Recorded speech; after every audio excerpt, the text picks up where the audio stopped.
የኢራን እስላማዊ አብዮታዊ ዘብ ከ10 ዓመታት በላይ ይከተለው የነበረውን የመከላከል ፖሊሲ ሙሉ በሙሉ በመተው ወደ ማጥቃት ወታደራዊ ዶክትሪን መሸጋገሩን ይፋ አድርጓል። ይባስ ብሎ የኢራን ከፍተኛ አዛዦች በቀጥታ ወደ የመን በመግባት በቀይ ባህር ላይ ታሪክ ቀያሪ ጥቃቶችን መሰንዘራቸው ተሰምቷል። በሌላ በኩል ደግሞ ፕሬዝዳንት ዶናልድ ትራምፕ ከደቡብ ኮሪያ ጋር የሚደረገውን የጋራ የጦር ልምምድ በድንገት እንዲቀነስ ማዘዛቸው ሁለቱንም ቀጠናዎች ወደ አዲስ የፖለቲካና ወታደራዊ ውጥረት ከቷቸዋል። ኢራን የመከላከል ጭንብሏን ያወለቀችው ለምንድን ነው? ትራምፕስ ደቡብ ኮሪያን ያስቆጣ ውሳኔ አስተላልፈው ለሰሜን ኮሪያው መሪ ኪም ጆንግ ኡን ምን አይነት የዲፕሎማሲ ስጦታ ሰጡ? የእነዚህን ሰበር መረጃዎች ዝርዝር ይዘንላችሁ ቀርበናል። እስከ መጨረሻው አብራችሁን ቆዩ። እናንተ ደግሞ ቪዲዮቻችን ወደ ብዙ አድማጭ ተመልካቾች ይደርስ ዘንድ ቪዲዮን ላይክ፣ ኮመንት እና ሼር በማድረግ ጀምሩት። አዲስ የሆናችሁ ደግሞ ቻናላችንን ሰብስክራይብ በማድረግ ዓለም አቀፋዊ ተአማኒ መረጃዎችን ያገኙ። የኢራን እስላማዊ አብዮታዊ ዘብ ወታደራዊ ዶክትሪኑን ወደ ማጥቃት ሊቀይር እንደሚችል ገልጿል። የኢራን እስላማዊ አብዮታዊ ዘብ የፖለቲካ ዘርፍ ረዳት ኃላፊ የሆኑት ብርጋዴር ጀነራል ያዶላ ጃቫኒ የሀገሪቱ ታጣቂ ኃይሎች አዲስ ወታደራዊ ስልትና ዶክትሪን በመከተል ላይ መሆናቸውን በመግለጽ የኢራን እርምጃዎች ወደፊት ወደ የማጥቃት ባህሪ ሊሸጋገሩ ይችላሉ ሲሉ አስታውቀዋል። ኃላፊው ለኢራን ብሔራዊ ቴሌቪዥን ጣቢያ በሰጡት መግለጫ የሀገሪቱ የጦር ኃይሎች ሀገርን ለመከላከል የሚያስፈልጉ ማናቸውንም አዳዲስና የላቁ የኦፕሬሽን ስልቶችን እንደሚተገብሩ ገልጸዋል። የኢራን ወታደራዊ እርምጃዎች እስካሁን የመከላከል ባህሪ የነበራቸው ቢሆንም ወደፊት ግን ሙሉ በሙሉ የማጥቃት መልክ ሊይዙ ይችላሉ ሲሉ አክለዋል። ተፎካካሪና ባላንጣ ሀገራት ከተለመደው ውጪ ለሆኑ ፈጣንና ያልተጠበቁ ወታደራዊ እርምጃዎች ራሳቸውን ማዘጋጀት አለባቸው ያሉት ኃላፊው የኢራን ጦር ኃይሎች የሀገሪቱን ደህንነት ለማረጋገጥና ስጋቶችን ለማክሸፍ አስፈላጊ የሆኑ ማናቸውንም እርምጃዎች በሚመች ጊዜ ሁሉ ይወስዳሉ ብለዋል። የአብዮታዊ ዘቡ ከፍተኛ ኃላፊ ያዶላ ጃቫኒ ያስተላለፉት ይህ መልእክት ተራ የቃላት ዛቻ ሳይሆን በኢራን ወታደራዊ አስተሳሰብና በመካከለኛው ምስራቅ የኃይል ሚዛን ላይ እየመጣ ያለ ትልቅ የስትራቴጂ ለውጥ መሆኑን በይፋ ያሳያል። ኢራን የታሪክ አጋጣሚዎችን በመጠቀም ለበርካታ አስርተ ዓመታት ስትከተለው የነበረው ወታደራዊ ዶክትሪን ተመጣጣኝ ምላሽ መስጠት ወይም መከላከል ነበር።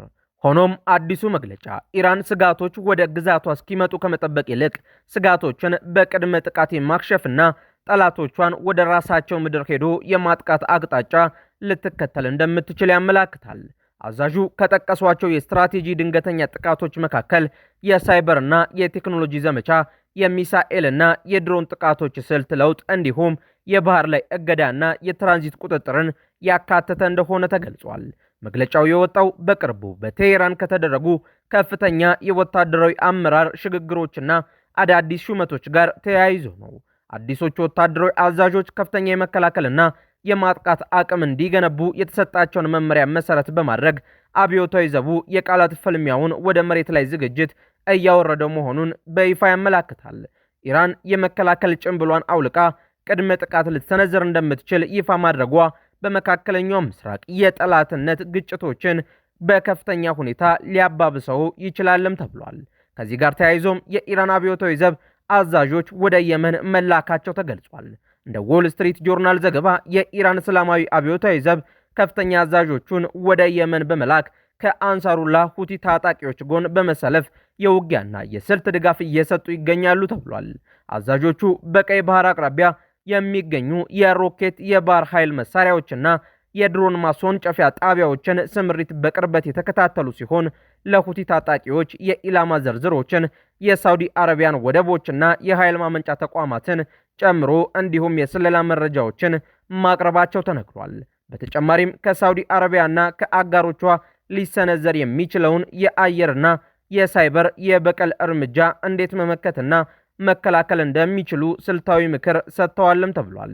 በቅርቡ የሁቲ ታጣቂዎች በሳውዲ አረቢያ የነዳጅና የኢነርጂ ተቋማት፣ የጦር መሳሪያ ዲፖዎች፣ የጦር መርከብ ማረፊያ ወደቦችና የሳውዲ ድጋፍ ባላቸው ኃይሎች ይዞታዎች ላይ ያካሄዷቸው የድሮንና የባሊስቲክ ሚሳኤል ጥቃቶች ከፍተኛ ኢላማን የመምታት ትክክለኛነትና ውጤታማነትን አሳይተዋል። ይህ ሁኔታ ኢራን በምድር ላይ በቀጥታ እየረዳች መሆኑን ያረጋገጠ ክስተትም ሆኗል። የሁቲ ታጣቂዎች ከዚህ ቀደም የሚያካሂዷቸው ጥቃቶች አብዛኞቹ በሳውዲ የአየር መከላከያ ስርዓት በቀላሉ የሚከሽፉ ነበሩ። ነገር ግን አሁን ላይ የሚታየው የጥቃት ኢላማ የኢራን የክትትል የስለላና የሳተላይት መረጃ ልውውጥ ውጤት መሆኑን ያሳያል። አዛዦቹ በስፍራው ተገኝተው የድሮንና ሚሳኤል ማስወንጨፊያዎችን ማስተካከላቸው ጥቃቶቹ ስትራቴጂካዊ በሆኑ የኢኮኖሚና የወታደራዊ ማዕከላት ላይ ከፍተኛ ጉዳት እንዲያደርሱ አድርጓቸዋል። በቀይ ባህር አቅራቢያ የሚደረገው የመሳሪያዎችና የድሮን ስምሪት ዓለም አቀፉን የንግድና የመርከብ መስመር የመቆጣጠር ስትራቴጂ ነው። ኢራን በቀጥታ ከምዕራባውያን ወይም ከሳውዲ ጋር ከመጋፈጥ ይልቅ በሁቲ በኩል ሁለተኛ ግብረ መልስ በመክፈት በቀጠናው ላይ ያላትን የኃይል ሚዛን የበላይነት ለማሳየት እየተጠቀመችበት ይገኛል። ሪያድ ከቴሄራን ጋር የጀመረችውን የዲፕሎማሲያዊ ግንኙነት ማደስና የቀጠናው የሰላም ውይይት እንደገና አደጋ ላይ እንዲወድቅ ያደርገዋል። የኢራን የቀጥታ ድጋፍ ሳውዲ አረቢያን ወደ አዲስ ዙር የመከላከልና የደህንነት ውጥረት የሚከታት ሲሆን በቀጠናው ያሉ የአሜሪካና የምዕራባውያን ወታደራዊ ይዞታዎች ላይም ቀጥተኛ ስጋትን ደቅኗል። ይህ በእንዲህ እንዳለ ቴሄራን በስምምነት ማዕቀፉ ውስጥ የ60 ቀናት የጊዜ ገደብ የለም ስትል ማብራሪያ ሰጥታለች። በኢራንና በምዕራባውያን መካከል በተደረገው የመግባቢያ ስምምነት ላይ የተጠቀሰው የ60 ቀናት የጊዜ ገደብን በተመለከተ የተሰራጩ መረጃዎች የተሳሳቱ መሆናቸውን የቴሄራን ባለስልጣናት አስታውቀዋል። እንደ ኢራን ባለስልጣናት ገለጻ ከሆነ በስምምነቱ ሰነድ ላይ የ60 ቀን የማብቂያ ገደብ የሚል አንቀጽ አልተካተተም። የኢራን የውጭ ጉዳይ ሚኒስቴር ምንጮችን ጠቅሶ እንደዘገበው የተጠቀሰው የ60 ቀናት ጊዜ የታቀደው በማዕቀብ ማንሳትና በኒውክሌር መርሃ ግብሩ ዙሪያ ለሚደረጉ የቅድመ ንግግር ውይይቶች ብቻ የነበረ ሲሆን እንደ አስፈላጊነቱ በሁለቱ ወገኖች ስምምነት ሊራዘም የሚችል ነበር። ሆኖም አሜሪካ ስምምነቱን በመጣሷ ምክንያት የታቀዱት ውይይቶች ሳይጀመሩ መቅረታቸውንና በዚህም ምክንያት የጊዜ ገደቡ ጉዳይ ሙሉ በሙሉ ዋጋ የሌለውና ውድቅ መሆኑን ቴሄራን ገልጻለች። ኢራን የ60 ቀኑን ጊዜ እንደ የመጨረሻ ቀነ ገደብ ሳይሆን እንደ ተለዋዋጭ የውይይት መስኮት ለመተርጎም እየሞከረች ነውም ተብሏል። ይህም ስምምነቱ በጊዜ ገደብ ምክንያት ፈርሷል የሚለውን የምዕራባውያንን ጫና ለመመከት ያስችላታል። ውይይቱ ያልተጀመረበትን ምክንያት ሙሉ በሙሉ በአሜሪካ የውል መጣስ ላይ በማሳረፍ ቴሄራን በዛቻ ወይም በጊዜ ገደብ ጫና ውስጥ ሆና ወደ ንግግር አትመጣም የሚል የፖለቲካ መልእክት እያስተላለፈች ነው። የጊዜ ገደቡ ዋጋ የለውም ማለቷ ደግሞ ወደፊት ለሚደረጉ ማናቸውም ንግግሮች አዲስ የጊዜ ሰሌዳና ቅድመ ሁኔታዎች እንዲቀመጡ መንገድ ይከፍታልም ነው የተባለው። ወደ ሌላው ሰበር መረጃችን ስናልፍ ፕሬዝዳንት ትራምፕ ከደቡብ ኮሪያ ጋር የሚደረገውን የጋራ የጦር ልምምድ በከፍተኛ ሁኔታ እንዲቀነስ ማዘዛቸው ተሰምቷል። የሁለቱ ሀገራት የጋራ የጦር ልምምድ ከመጀመሩ አንድ ቀን አስቀድሞ የአሜሪካው ፕሬዝዳንት ዶናልድ ትራምፕ የሀገራቸው የመከላከያ ሚኒስቴር ፔንታጎን ከደቡብ ኮሪያ ጋር የሚደረገውን የጋራ ወታደራዊ ልምምድ በከፍተኛ መጠን እንዲቀነስ ትዕዛዝ አስተላልፈዋል። ፕሬዝዳንት ትራምፕ በሰጡት መግለጫ የጋራ የጦር ልምምዱ እጅግ ከፍተኛ ወጪ የሚጠይቅ ከመሆኑ በላይ ለሰሜን ኮሪያው መሪ ኪም ጆንጉን ፍጹም አላስፈላጊና ጠበኛ መልእክት ያስተላልፋል ብለዋል። ልምምዱን ሙሉ በሙሉ ለማሰረዝ ጊዜው በመሄዱ ምክንያት የመከላከያ ሚኒስትር ፔት ሄግሴት የልምምዱን መጠን እንዲቀንሱት ማዘዛቸውንም ገልጸዋል።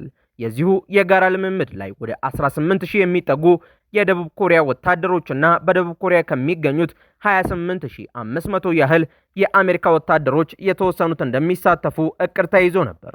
ከዚሁ ጋር ተያይዞ ፕሬዝዳንት ትራምፕ እንደገለጹት ደቡብ ኮሪያ በቅርቡ አሜሪካ የኢራንን የኒውክሌር መርሃ ግብር ለማስቆም ከምታደርገው ጥረት ጋር እንድትቀላቀል የቀረበላትን ጥሪ አመሰግናለሁ፣ አልፈልግም በማለት ውድቅ ማድረጓን ጠቁመዋል። ይህ ውሳኔ የተሰጠው ሰሜን ኮሪያ በ6 ቀናት ውስጥ 2 የባሊስቲክ ሚሳኤል ሙከራዎችን ባደረገችበትና የደቡብ ኮሪያና የአሜሪካ ወታደራዊ ጥረት ባለበት ወቅት ነው። ትራምፕ የመጀመሪያውን የስልጣን ዘመናቸው ላይ እንደነበረው ሁሉ አሁንም ከሰሜን ኮሪያው መሪ ኪም ጆንጉን ጋር ያላቸው የቅርብ ዲፕሎማሲያዊ ግንኙነት ለመቀጠል ይፈልጋሉ። የጋራ የጦር ልምምዱን መቀነስ ለፒዮንግያንግ የሚሰጥ ትልቅ የዲፕሎማሲ ማብረጃ ሲሆን ሰሜን ኮሪያ ወደ ኒውክሌር ድርድር እንድትመለስ መንገድ ለመክፈት የታሰበ ስልታዊ እርምጃም ነው። ደቡብ ኮሪያ አሜሪካ በኢራን ላይ የምታደርገውን የኒውክሌር ማገጃ ዘመቻ ለመደገፍ ፈቃደኛ አለመሆኗ ትራምፕ ለአጋራቸው የሚሰጡትን ወታደራዊ ከለላና የወታደራዊ ልምምድ ድጋፍ እንዲቀንሱ ምክንያት ሆኗል። ይህ አሜሪካ ከቀድሞ አጋሮቿ ጋር ያላትን ግንኙነት በቅድመ ሁኔታዎች ላይ የተመሰረተ ለማድረግ ማሰቧን ያሳያል። በቅርቡ ሰሜን ኮሪያ ያደረገቻቸው የባሊስቲክ ሚሳኤል ሙከራዎች በቀጠናው ላይ ትልቅ የስጋት ደውል ደውለዋል። የአሜሪካ ወታደራዊ ልምምድ መቀነስ በሴኡል ዘንድ የአሜሪካ የደህንነት ዋስትና እየላላ ነው የሚል ስጋት የሚፈጥር ሲሆን ደቡብ ኮሪያ የራሷን የመከላከያ አቅም በተለይም የራሷን የኒውክሌር አማራጮች እንድታስብ ሊገፋፋት ይችላልም ተብሏል። ፒዮንግያንግ የጋራ የጦር ልምምዶችን ሁልጊዜም እንደ የወረራ ዝግጅት ስትመለከተው ቆይታለች። አሜሪካ ልምምዱን መቀነሷ በፒዮንግያንግ ዘንድ እንደ ትልቅ ስኬት የሚወሰድ ቢሆንም ሙሉ በሙሉ እስካልተሰረዘ ድረስ ሰሜን ኮሪያ ወታደራዊ ፕሮግራሟንና የባሊስቲክ ሚሳኤል ሙከራዎቿን ወዲያውኑ ታቆማለች ተብሎ አይጠበቅም።